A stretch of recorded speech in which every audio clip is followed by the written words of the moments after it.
Good afternoon.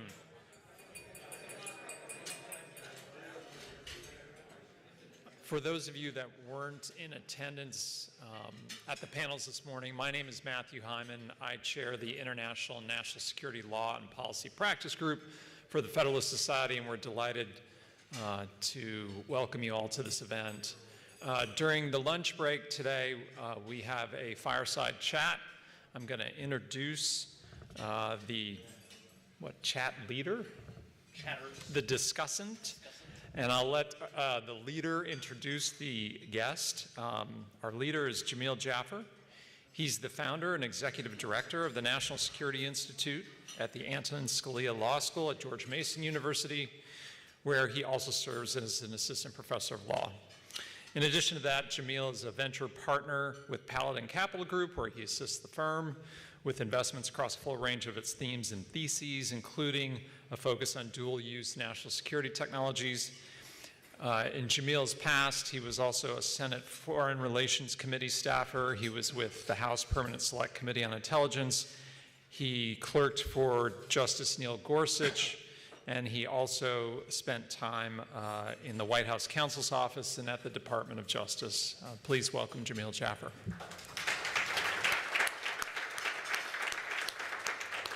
Well, thanks, Matthew, and it's great to be here with the leadership of our International and National Security Practice Group, the whole team, Nate and Caroline and Dean. Really thrilled to be here with all of you guys, and I'm really thrilled to be here with Zach Austin. Zach, for what it's worth, is a counsel in the office of the CEO at Palantir Technologies. He works at the intersection of law, technology, and national security. Before joining Paladin, he was an associate at Jones Day in his hometown of Columbus, Ohio. He graduated from Yale Law School, where he was the president of the Yale Federalist Society, a tough job if anyone ever had one, where the chapter itself received the 2022 James Madison Award for Chapter of the Year. So you got to imagine what that's like, making the Yale chapter Chapter of the Year.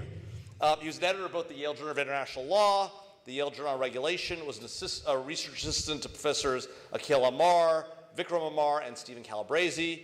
Between Yale College and Yale Law School, he worked at AEI, and also served as a co-chair of the Valor Medals Review Task Force organized by the World War II Centennial Commission. After law school, he clerked for my friend Britt Grant on the 11th Circuit and Judge Walker on the U.S. Court of Appeals for the D.C. Circuit. He is the first lawyer in his family. Zach, well, please join me in welcoming Zach. Thanks, Jamil, and thanks for doing this. Very excited to be here with you. Yeah, it's awesome, and I'm really excited to talk to you about sort of this intersection of AI and national security. And in particular, what I'm interested to talk to you about is the kind of strides that companies like Palantir and sort of these new innovators in the defense space are doing. So let me just start at the top, right? You all at Palantir often talk about AI as experiential. Yeah. Right? Something that you actually have to grapple with. Talk to us about sort of your experience at a company like Palantir, diving into the defense sector, now not really a new startup, but at the time Palantir got started, very much an upstart, very much a rule breaker, very much a disruptor in this domain. So tell us about sort of how Palantir came into the space and how you see the defense tech market today. It's changing dramatically. And I'd love to hear your initial thoughts on that. Yeah, absolutely. I mean, again, I'm grateful to be here. I'm struck sort of at the outset that one of the early drafts for this program had, I think, an ambassador doing the lunch chat. And now it's us. Now, the only thing I'm an ambassador for is needing a haircut. So there you go. We can trade. That's right. We can sort of work it out together. But, at Palantir, this fits right in. I think we have never really lost some of that rebellious spirit. And while we have a captive audience today, I thought one of the things we could use for this chat is to sort of bridge the gap between like the national security crises we've been talking about this morning and then some of the AI policy issues that are going to be the focus of the afternoon subjects. And what better way to do that when everyone is stuck here having lunch than to plumb the depths of defense procurement and our journey with that, everyone's favorite subject. As long as we don't talk about the DFARS, we should be okay. We can stay away from the DFARS. And in fact, we should stay away from the DFARS. That's the whole problem. That is the problem. So I think what's interesting about this space, as Palantir has seen it, is that it's one of the few areas in modern law where Congress is really not getting in the way. there aren't a ton of legislative problems, and in fact, the legislative environment is pretty sound if you look back to the roots of it. So in the 90s, the Clinton administration, working with Newt Gingrich and others in the House, ran through this bill called the Federal Acquisition Streamlining Act. And the crux of it was in reaction to $600 space pencils and $10,000 coffee makers. The golden toilet seat. Golden toilet seats, saying there must be a better way forward. There must be some commercial solutions for needs that are faced in the Defense Department. And I think Palantir has really striven in its early days to fill that sort of a need, particularly in the wake of the 9/11 attacks. One of the funny things about my practice at Palantir is that we're still very much wrestling with FASA today. And I think over the last 40 years or so, this has been a very cyclical problem of every 10 or so years, there's a pro-commercial impulse that sort of rises like a groundswell. Imagine that. Imagine that. And in the middle of the 90s, it was the enactment of FASA. About 10 years later, it was some of the DFARS and the FAR reform efforts to make this regulation morass a little more friendly to the legislative regime that now exists. About 10 years after that, we sued for the first time. We sued the US Army to enforce FASA. That was the first time the law had actually been sort of brought to court in 20 years. And we won, and I think it was really at that moment.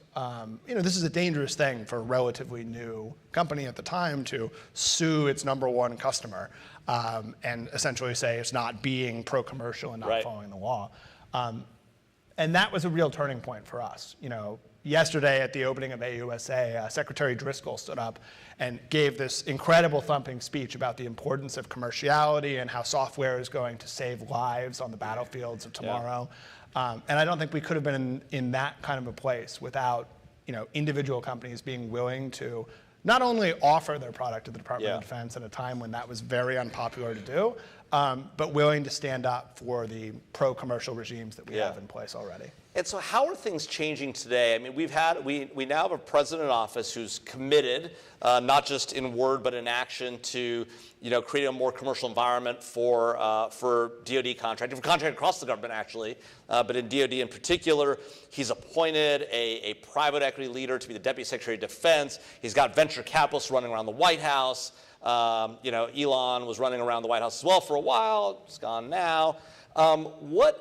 What have you seen change, if anything, with respect to sort of defense procurement and sort of these opportunities in the last sort of 9 months since President Trump has been in office? Yeah, I think it has been a sea change. One of the interesting things from our perspective is we've started bid protesting more. And now most of this hasn't been in the Court of Federal Claims. It's mostly been at the agency level.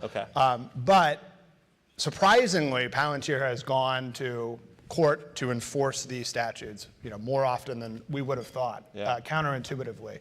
I think some of that is because we think this is a moment where there is political accountability and interest in this problem set.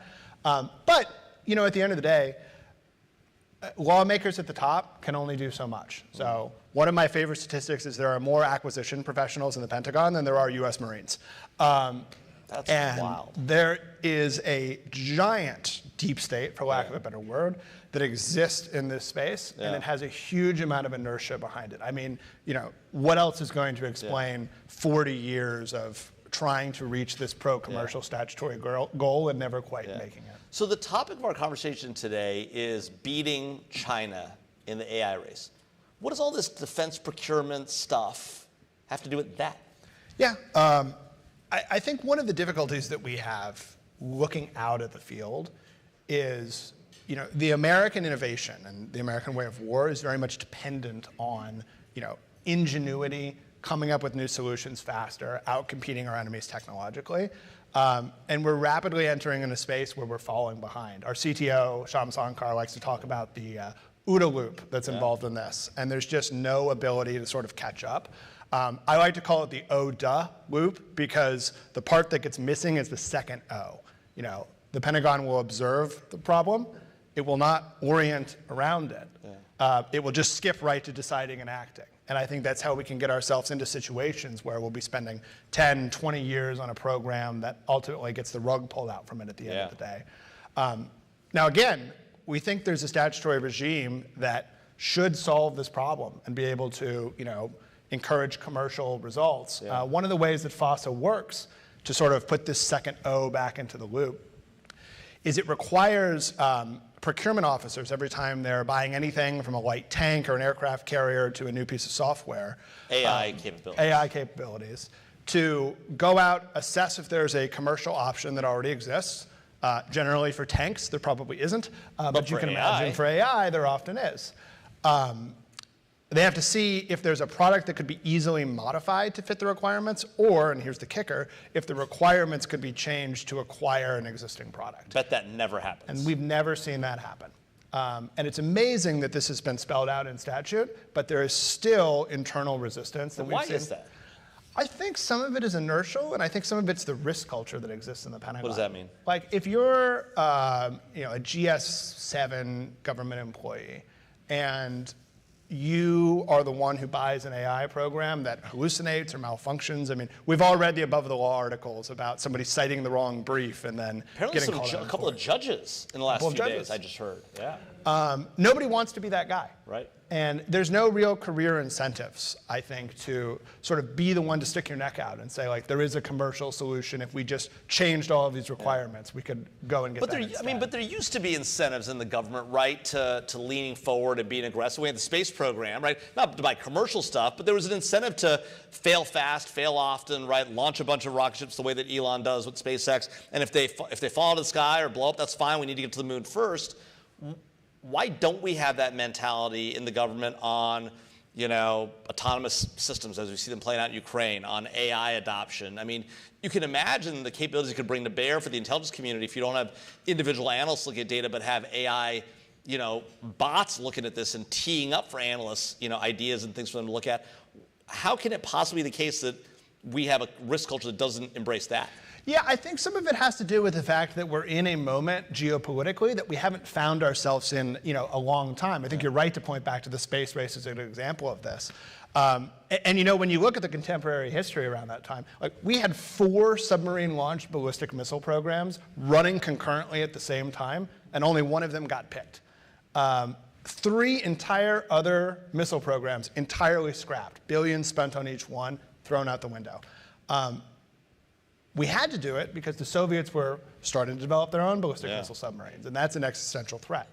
But the Chinese are building AI capabilities. They're trying to build chips to compete with us. Isn't it an existential threat? I think this is the moment where we're starting to finally wake up, and we are starting to recover that impulse, and this administration is getting the memo on that. Some of the difficulties here, though, are, to the extent that other private companies, defense contractors want to start protesting by actually, bringing bid protests, trying to enforce these commercial requirements, that's gotten more difficult than ever. Yeah. So the Federal Circuit has taken 2 bid protest cases en banc in its entire history. One was in 1983, maybe 4 or 5 months after it was first stood up as a court, and the other one was in August. Yeah. And they just came out with this decision in Percipient AI, it's the name of the case, where subcontractors are no longer allowed to bring bid protests. And as a result of that, there are entire sections of FOSSA's pro-commerciality regime that are essentially designed to hem in prime contractors and make sure they're also looking at commercial solutions. They're basically defunct if the government is not going to sort of find it in its own heart to start following those provisions. Well, so why does that matter? Why does it matter if a subcontractor can't protest a bid? Why does it matter for innovation? Why does that matter for the larger fight with China? What's the relevance of that piece of it? Yeah, and I think there's an interesting interplay here between the Chinese and us. If you look at the typical Chinese prime contractor who does defense work, the numbers I've seen say that something between 30 to 40% of their book of business is actually the PLA. The rest of it is not Temu, but stuff you can imagine that they're buying domestically. Our prime contractors are almost exclusively focused on defense and sort of unique, tailored solutions. Yeah. And that creates this real disconnect where if you're going to go out and find a commercial product, more often than not, you're going to have to bring in a subcontractor to do that work. And this creates this weird strategic problem where suddenly you have this group of very pro-commercial subcontractors and a group of primes who are interested mostly in, building the capabilities that they excel at, but those are very much government-tailored solutions. And bridging that gap is going to require subcontractors being able to assert their rights. So the next Palantir that's coming up right now is going to have a lot of difficulties sort of breaking through and being able to protest in the way that we were able to. Well, so that doesn't. So if that's right, then it seems like, again, I haven't read this decision, so I don't know any of the merits of it, but it sounds like then, at least conceptually, forget whether actually statutorily or not, what's happening with the Federal Circuit is contrary to the motivation, at least. And again, I realize the Federalist Society, we try to text, not intent, but it sounds like it's contrary to the motivation behind these commerciality sort of provisions. Yeah, and we would say it's contrary to the text too. But, we don't have to. We said we would stay out of the DFAR, so we could stay out of this level too. But the case is up on cert right now. Paul Clement signed the petition, so I mean, there's quite a bit of attention on this. We're going to be submitting our own amicus brief to the court, sort of explaining some of these issues. But this is sort of the hot button moment of the day, and I think it is an open question to see, outside of the clerks who are at the Federal Circuit, how the rest of the administration is going to respond to this situation. So look, I mean, I guess I get that this this case could have a significant impact on innovation and on subcontractors for DoD. But at the end of the day, I mean, we're doing pretty well, right, on innovation in this country. We're, the top 10 companies by market cap. 9 of them are American. 8 are technology companies. It feels like we're winning the AI race. What's the argument for we need to keep innovating? I mean, there's a lot of talk in America today, amongst conservatives as well, that we really need to regulate AI, right? We need to tamp it down. There's concerns about its impact on workers, its impact on the family, its impact on our children's education. So there's a lot of feeling, I think, amongst conservatives as well, to sort of say, well, maybe we need to box this thing in a little bit. Is that the right approach? And if not, why does that matter? So I think this is something we've been kicking around a lot. And one of the slogans, we have a lot of slogans, it's a tech company, but one of them is making Americans irreplaceable. And the genesis of this idea is that in this debate, you often have these two camps. One sort of saying the end is nigh, AI will be the doom of us all. There's a new book that came out, if anyone builds this, everyone will die. And by the way, there are people who literally there are cultish followers who actually are sort of saying that we need to blow up AI labs. I mean, that's a real thing. Yeah, and I think this is a doom and gloom narrative, and it's sort of easy to get sucked into it. And part of the reason it's easy to get sucked into it is because there isn't really a positive story on the other side, right? I mean, if you get sold a narrative that says, well, don't worry, AI will do all the work and you can sort of like sit on your couch and watch Netflix all day. I'm not exactly sure that's the future I want to live. I mean, COVID wasn't the most fun thing for me. I don't know about all of you. But I sort of like having a job and having meaning in my life. And I think we have very early on committed ourselves to a sort of like human in the loop model. I mean, we do work in the kill chain. Of course, you have to be working in that sort of environment there. I think it's been a hard thing for a lot of like AI proponents in Silicon Valley itself to really wrap their head around, where this isn't about building like the shiniest thing you can think of. It's building a technology that's going to help somebody do their job. And I think we have been very innovative, and there basically is no AI race when you look at the state of the world. I mean, you gave the stats yourself. America's just vastly in the lead. The question is what we're building and why we're doing it. And I think some of those tools need to be aimed towards the questions that really matter. But I'd be curious about your own experience. I mean, particularly at the state level, like what have you encountered in your own work? What kind of regulation pushes have you seen? I mean, look, we're seeing it in a number of states where there's questions about trust and safety, right? And ideas that we need to limit children's access to AI because they might be seeing things their parents don't want them to see. This is amongst conservatives, right? They might be engaging in conversations that might lead to ill effects in their life, whether that's drug use or concealing information from their parents or even taking their own lives. Horrifically, we've seen a few examples of that, unfortunately. And I do think that makes people nervous about the state of the American family. And whether these tools are actually undermining that. I was at an event with a number of conservative and libertarians here in town. We met with the two co-CEOs of Anthropic, which itself claims to be a sort of AI for good tool. They talk about it having enlightenment values, right? I know that Palantir has a lot of thoughts about Anthropic, but at the corporate level. But so they made this pitch, and Dario Amodei, who's sort of one of their CEOs, has sort of a doomerish take on AI, even though he's building an AI capability. And you should have seen the room, which began with a sort of fairly pro-AI group of conservative and libertarians. And by the end of this hour-long lunch up on Capitol Hill, you turn them into a bunch of like, oh my God, the world's going to end. We're going to destroy the American family. We're going to destroy the American worker. It was wild to watch, and I don't know what to make of that. And you see it playing out at the state level. You've got liberals in California who want to restrict the use of AI. You've got conservatives in Texas, right? It's all around, and sort of, it makes me worry that we're going to throw the baby out with the bathwater on what I think is a transformative capability that actually has the potential, a tide to raise all boats. Yeah, I worry about that. I think it's an open question, what's going to happen. And I think what it's going to take is companies and individuals, because at the end of the day, this really is about like Americans rising to this challenge, who are committed to the idea of not getting to that future and are building consciously to avoid it. But look, here's a good example of this.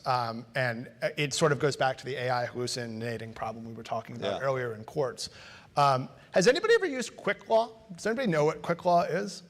So Quick Law... Would you admit to it if you had? Quick Law was the precursor to Westlaw in the early 1970s. And one of the things I've always found funny about like the AI discourse with these hallucinations is, I've found errors in Westlaw before. What I've never seen is like an order from a judge saying, oh, well, did you read the statute book?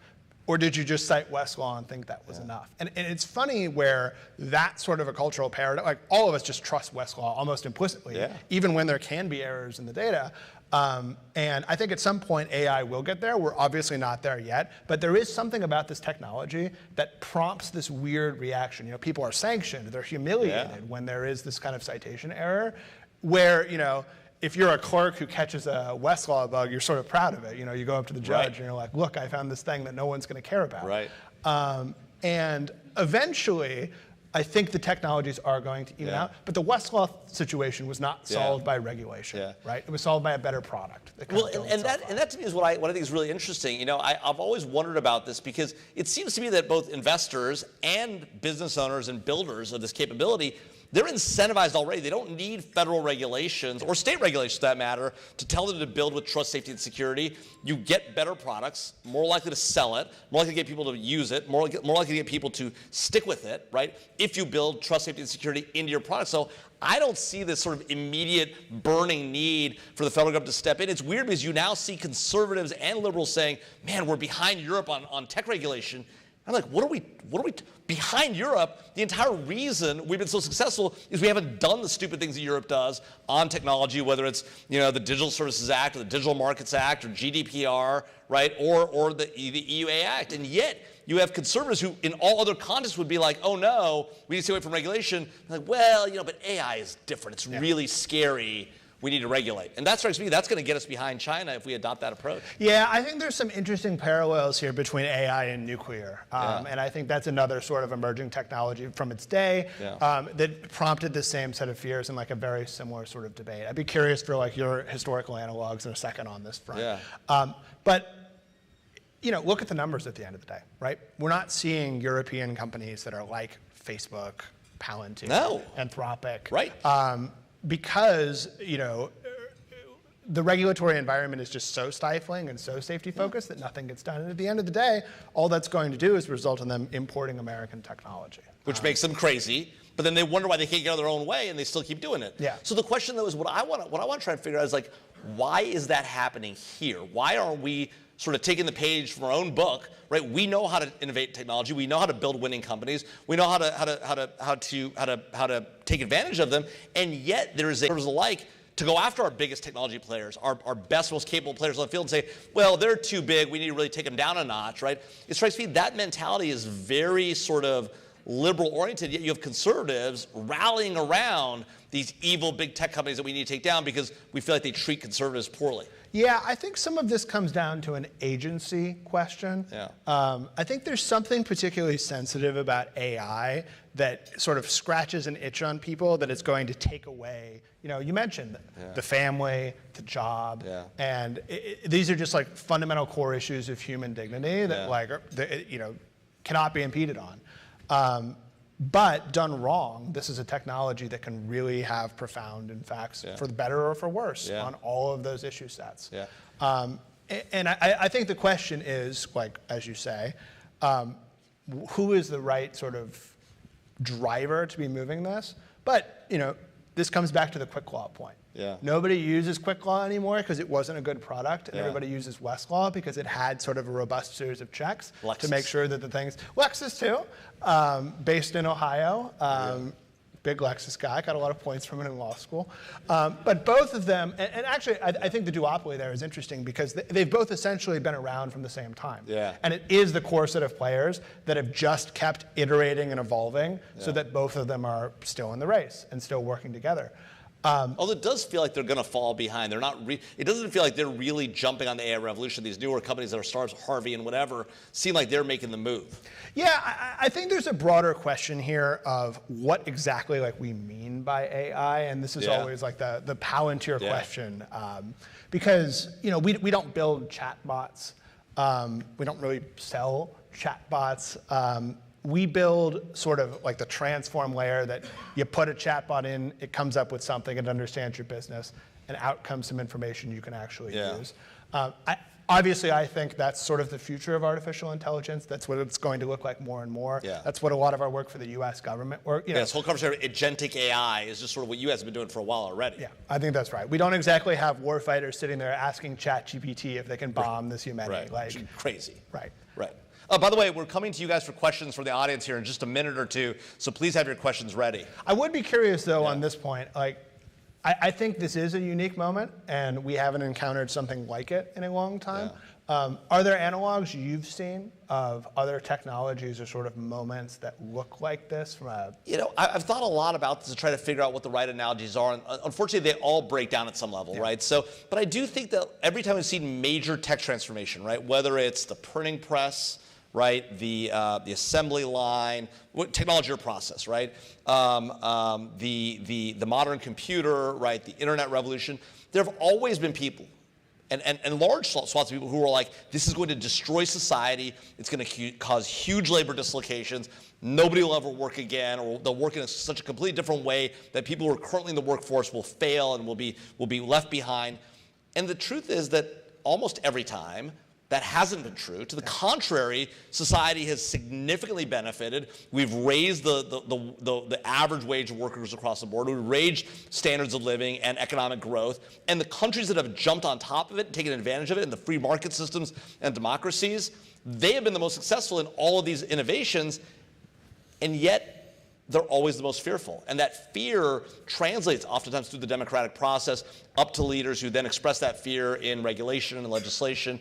And I worry that we're at a moment in our country today where fear benefits a lot of our politicians on both sides of the aisle, right? And they seek to stoke it. And in part, the fear of AI is something that I think people are jumping on top of and taking advantage of to create concern and create a desire and a need for more government. And whether that's coming from conservatives or liberals, that's not a good thing. We've seen its downsides around the globe. We see those downsides in Europe in the old days.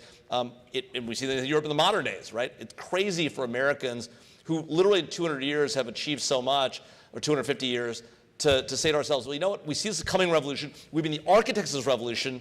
What we ought to do now is turn the notch down so we can allow those who want to get ahead of us to China to get ahead of us. Yeah, I think there's an interesting institutional story here too. I mean, this is it's a room of lawyers, so we can have our moment of self-promotion. But Tocqueville says, lawyers are the American aristocracy, and they're sort of responsible for turning the engine of statecraft. And I think what's interesting about AI is that, for better or worse, and in whoever's hands, us, the Chinese, the party you like, the party you don't, it's a tool of increasing state capacity. You can do a lot more with it than you could otherwise, both from a visibility perspective and an action perspective.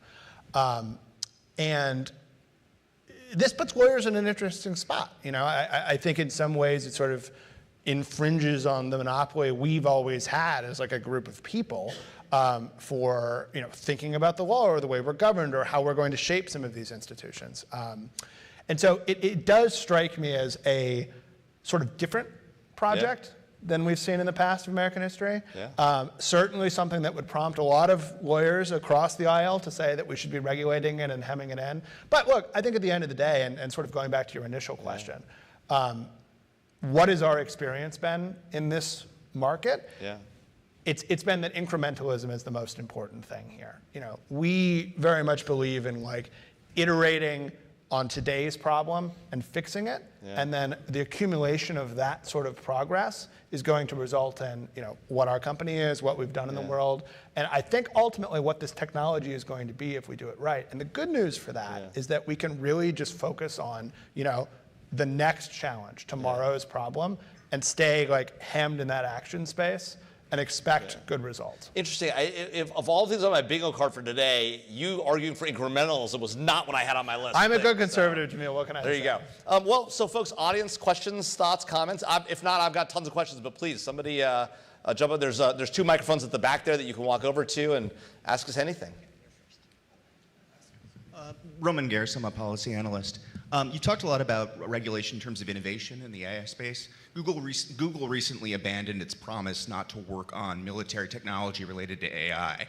And right now, AI is in this space where it's treated as this other kind of science where we just share it freely, and there's international conferences, and we just give it all to China. And if you think the CCP is letting the best AI stuff out of there, it's ridiculous. Do you see a role for the government from a national security perspective stepping in and creating regulations to deal with, okay, some of this stuff doesn't leave anymore? Because we're having cutting edge technology that definitely has military applications and we're just sort of giving it away right now. Yeah, it's an interesting question, and I think to sort of take the first part of it on the head, we've been in the business of building tools for the U.S. military for a long time in this space. And so I think ultimately, other players being willing to support the government in that effort is a good thing. In terms of the risk, I just think the biggest risks we're facing right now are actually within the Pentagon, the acquisition community itself. I think if anything, it's a question of the pace being too slow for adoption, not for being too fast. Obviously, there are spillages. Obviously, spillages are a huge deal. I think, we've seen this before in like the F-35 program where critical details get leaked to China. It's a little more difficult when it's something like software where, leaking the thing itself could be like handing them one in a way that's different than giving them a blueprint. But if we get to a space where we can't build the tools or we can't equip the warfighter with what they need in order to dominate, I don't really think the spillage question is going to matter.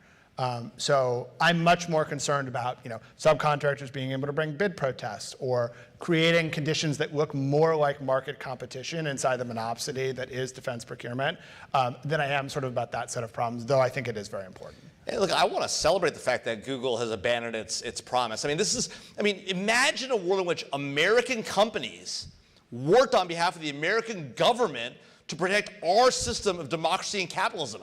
What a crazy thought, right?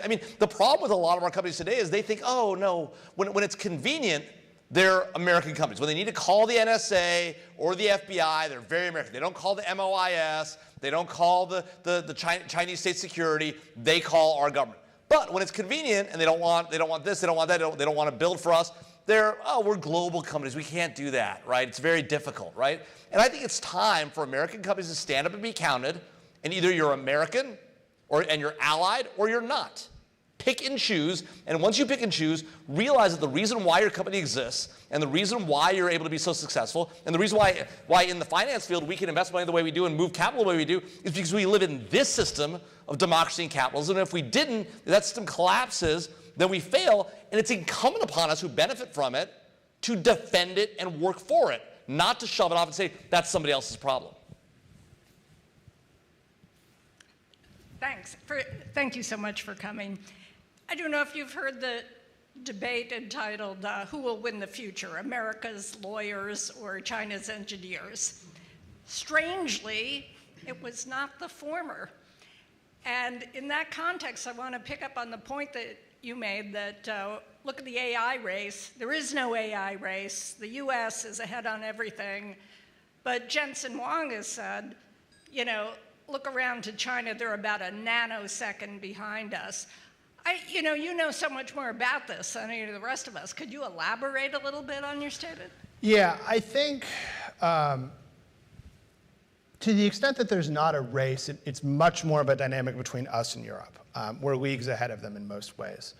The China example is interesting because, you know, if you look at a company like Palantir and you just sort of like scroll through the website, most of the C-suite are lawyers.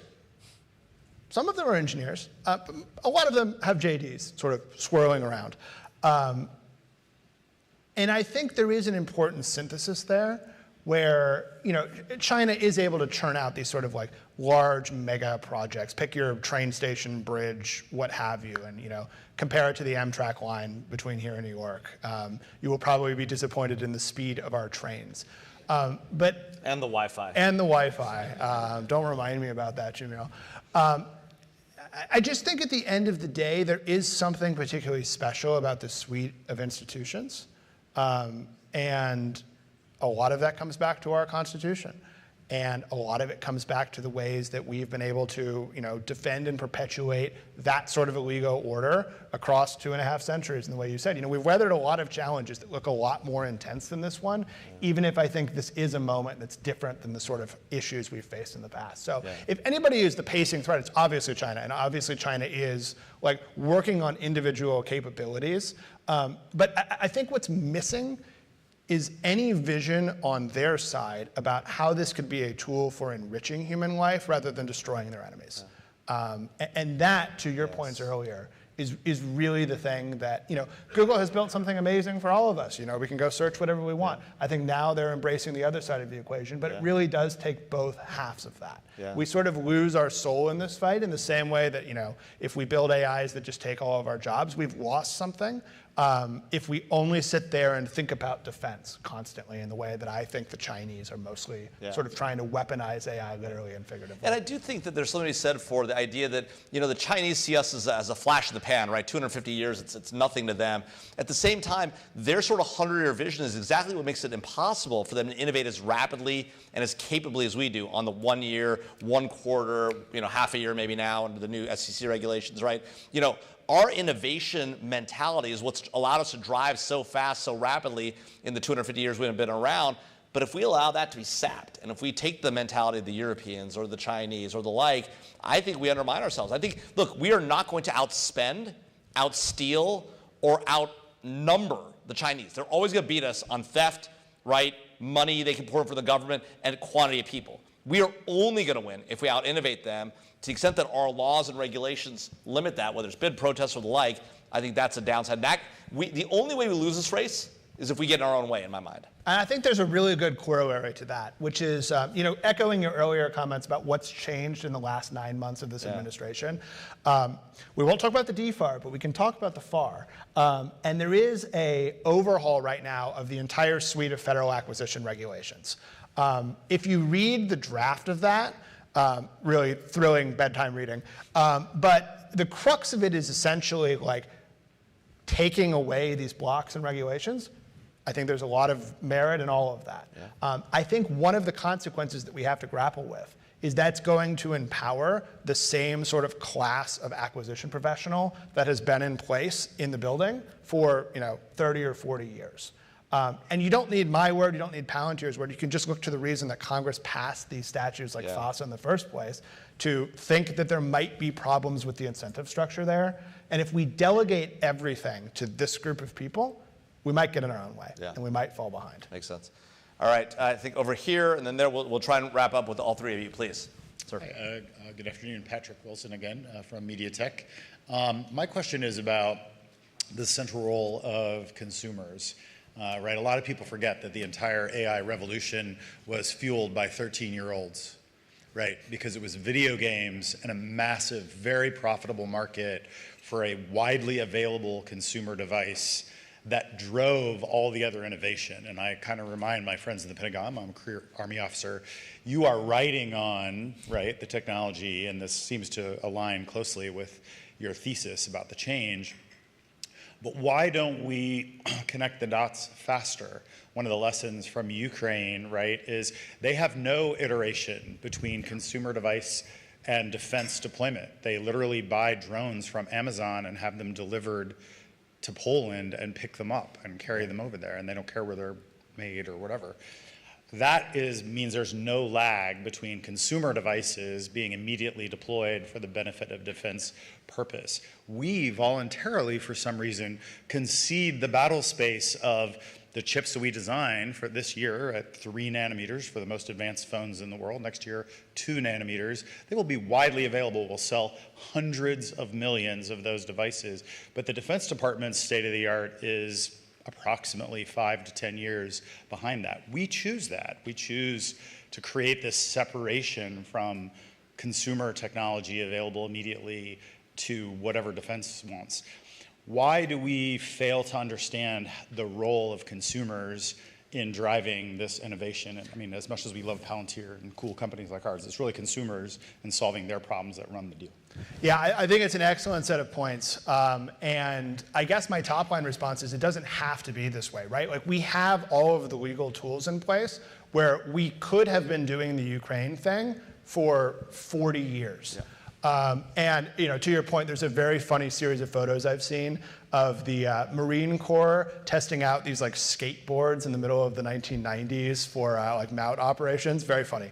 But if we wanted to, like we have all of the tools to get to that place. I think the root problem is, some of it is cultural, and I think some of it is this like procedural inertia that we built out, particularly in the defense acquisition space. So you look at something like the M10 Booker, where the Army proposes this light tank, and it's sort of searching for a mission, and then very rapidly gets canceled when this administration moves in and changes its priorities. I think that cycle is very hard to do with something like software, where in the first place you can't really just like put your hands on it, right? Like I can touch the tank. It's harder for me to touch like Mars or the INBIS thing that like does background checks. They're just sort of ethereal. And that makes it always sort of feel like a lower priority. It's just more abstract and it's hard to understand the requirements. And from that posture, where it's already sort of abstruse, hard to get, I think somebody like coming up and saying like, aha, there is this commercial technology that we could use to totally change the way we do this program, just requires like a second sort of leap that makes this universe like vanishingly small. And some of this is a real testament, I think, to the kind of defense procurement that's ambitious enough for us to try and our allies not to dabble with, and that we want to build very cool, very complicated things. But sometimes we can just get so lost in like each individual requirement that we aren't willing to step out and look at what the alternative is. Like one of the things I like to say on this ethereal point is, if you have a Word document and you need to change 3 lines to make the thing fit your requirements, of course you're going to do that rather than just type up a new document from scratch that looks exactly like that. And in a lot of ways, that actually is software acquisition, right? If I just print the code out, I can show you everything on a piece of paper and say, this is the thing, you can buy this. And when you frame it like that, it does seem more tactile and functional, but we just don't conceive of software that way, particularly on the defense acquisition side. And I think it is one of the things that's going to hold us back as we enter into an era where AI is just more and more important for solving these military problems. All right, sir, and then ma'am. No, thank you. It's a fascinating conversation. A lot I agree with you, Zach, on, and one of the big things I think that this FAR overhaul should be trying to address is the speed to market. I mean, that's the biggest difference between federal procurement and the commercial market, is how soon a decision can be made from the need being identified to the acquisition. I know there's a lot of factors in place. Obviously, congressional funding, this use it or lose it mentality as well, stifling innovation and kind of incentivizing the large defense primes, as you kind of put it. how can we really get a true commercial mindset when we have these big obstacles where the person who's spending the money doesn't even have access to the budget all the time? I mean, what can we do? Because I know that's what the whole AI action plan is designed to address. Yeah, I think the bleak answer is it's going to be very hard to get there into like true commercial competition. I think the best you can do is try to get proxies set up. And so like one of the proxies is parallel programming, if that was something that the government would be willing to consider again. Start 3 programs and maybe the fastest one will win out and the others won't. I think one of the advantages of doing that is that speed becomes a priority and cost becomes a priority. Another thing you could do on the cost front is just start prioritizing firm fixed price work over like cost plus contracting. If I buy something off of Amazon and it comes to me broken, I ask for a return and they send me a new one at their expense. They don't bill me for the privilege of figuring out what my problem is and then building a new solution in my house. I think adopting that sort of mentality brings us closer to the commercial marketplace. Now, those are ambitious ideas, and so this is why I think like to the extent that we find those things hard to implement or do, the answer is like letting companies sound the alarm when things don't look commercial and trying to introduce like some private check to ensure that like the folks who are responsible for following statutes are doing that. And last question. Hi, thank you for a delightful conversation. It's been wonderful, and I'm very happy to hear that the United States is winning the AI race. I remember last year I had quite a spook when the open weight AI reached the market. Given that China's innovation isn't as outward-facing as ours, are there any metrics that you predict might be useful in judging the merit of our comparative innovation? That's a great question. It's a great question. What's funny about looking at the metrics is, like I said earlier, I think it really does take both prongs of this problem to win. We need to be in a situation to like have the best technology on the battlefield, but we also, in the same like theory of victory that beat the Soviets, we just need to offer a better way of life. And I think the more we focus only on the first bucket of those problems, the more we sort of feed back into the Chinese comparative advantage. Right. For a lot of the reasons that you said, Jamil, like right. They're always going to outspend us, they're going to outman us. The only thing we can really do is out-innovate and sort of like work to speed. And so I do think like one of the key metrics in my mind is how quickly programs can be rolled out. That is going to look like different timelines on the civil and the defense side, but I think both of them are important. And then I think like any sort of proxy for job intake, GDP rising, the sort of bucket of normal metrics that folks, birth rate, honestly, I think is correlated with this too. Whether we sort of like fulfill these criteria where we have intact families, people are still working, people feel content with their lives, and they're not sort of like sitting at home stewing. I think that kind of bucket is going to be more and more important as we go on, and I feel confident that we're going to stay ahead in all of them. So, All right, fingers crossed. What a great note to end on. Thanks, everybody.